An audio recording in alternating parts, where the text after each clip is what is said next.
తన కుటుంబాన్ని పోషించే విధానం ద్వారా చూపిస్తాడు. అవునా?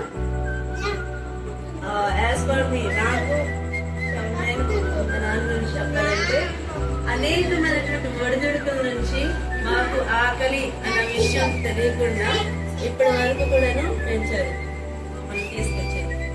ముగ్గురిని కూడాను సమానంగా చూసారు. ఎప్పుడు కూడాను ఎడ్యుకేషన్ పరంగా చూసినప్పటికీ కూడాను అరే నేను ఎంత స్థితిలో ఉన్నాను, నేను పాస్ అని నాకు వచ్చే జీతం 3,000 అందరినీ నేను సమానంగా చదివించలేకపోవచ్చు అని కొంతమంది అనుకుని వెనక తగ్గలేదు. కానీ ఆయన ఎప్పుడు కూడాను అలా వెనక తగ్గలేదు. ఎప్పుడు కూడా సపోర్ట్ చేస్తారు. మీరు చదువుకోవాలి, మీరు ఒకరికి పోషించే వాళ్ళ లేదా ఒకరికి సహాయంగా ఉండాలి, లేదా ఒకరి మీద ఆధారపడకూడదు. మీ కాళ్ళ మీద మీరు నిలబడేలాగా ఆయన తన జీవితాంతం ఇప్పటి వరకు కూడా కష్టపడి ఈ విధంగా తీసుకొచ్చారు.